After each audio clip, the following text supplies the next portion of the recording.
The Punisher One Last Kill special reveals two major Punisher villains that we are going to see more of in the MCU, Gnucci and Barracuda. But there's also two more Punisher villains that I'm predicting are going to be right behind them. So come talk nerdy with me and let's talk about Punisher's ever-expanding rogues gallery. Some spoilers ahead for Punisher One Last Kill. Now obviously the main villain of the Punisher special is Gnucci, but let's dive more into her comic book origin so we know what to expect from her in future MCU projects. So Gnucci made her first comic book appearance in Punisher Volume 5 issue number 4, and much like the special, Gnucci is the matriarch of the Gnucci crime family, and after her sons are murdered by the Punisher, she vowed revenge. And using her vast wealth and influence, she hired mercenaries to try to kill Frank Castle, but obviously they all failed. But Gnucci's greatest failure at revenge against the Punisher came when she tried to ambush him with a bunch of mercenaries at the zoo.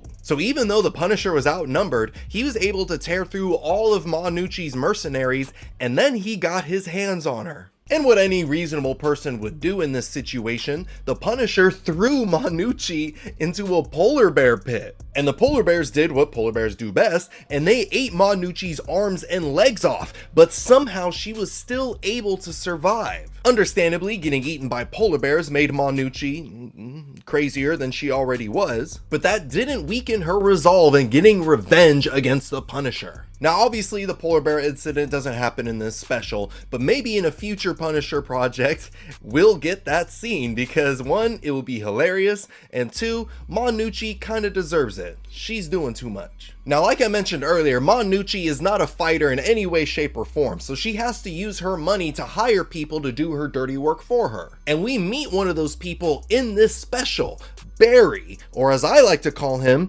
Barracuda. Now in the special, Barry serves as a bodyguard of sorts for Gnucci, and while it doesn't explicitly state that he is this character, I'm 95% sure that Barry is the Punisher villain, Barracuda. Now Barracuda makes his first comic book appearance in Punisher Volume 7, Issue 31, and we don't know much about his early life. We don't even know his name. We do know though is that he was a very troubled child. He gouged out a kid's eyes when he was in elementary school, and then he castrated someone while he was in juvenile hall. And the US government saw this and they were like, oh yeah, let's put him in the military. Personally, I'd put him in therapy, but I'm just a guy who talks about superheroes. They're not gonna listen to me. When he was released from juvenile hall by the government, he was put into full special forces training and given a solid education, becoming a Green Beret by the age of 20. And being a Green Beret means that he's an expert in hand-to-hand combat, he's expert in marksmanship, demolitions, black ops, he can survive in the harshest environments.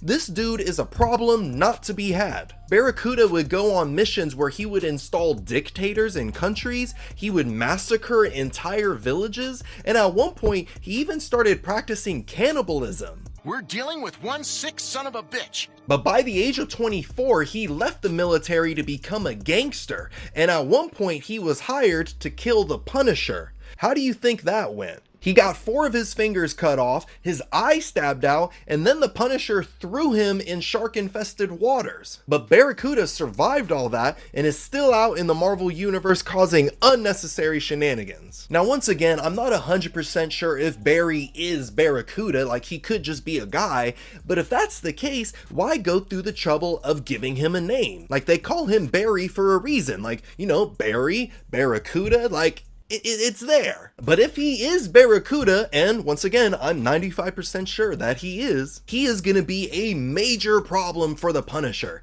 especially if he's working with Gnucci. But there's an even more famous Punisher villain from the comics who's not in this special, but was hired by Gnucci in the comics to kill the Punisher, and that villain is the Russian. The Russian makes his first appearance in the Punisher Volume 5, Issue number 8, and much like Barracuda, we don't know much about his earlier life. All that we know is that he's a large Russian mercenary who's wanted by nearly every law enforcement agency in the world. He's even on the hit list of the Yakuza. Dude is going around pissing everybody off. But in the comics, the Russian is hired by Gnucci to kill the Punisher.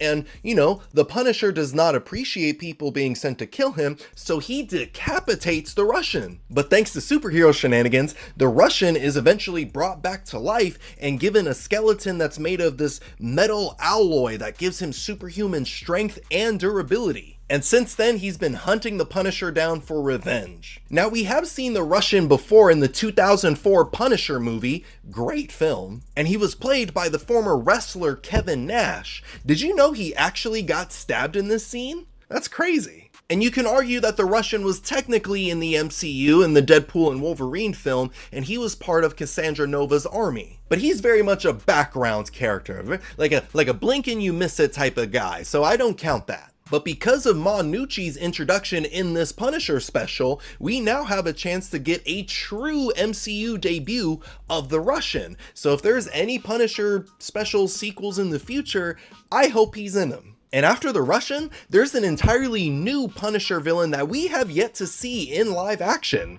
Elite. Making his first appearance in The Punisher Volume 5, Issue number 5, Elite is a fascist, racist vigilante who targets gang members, drug dealers, and other people who lower his upper class neighborhood. Now, are the people he targets actually gang members and drug dealers?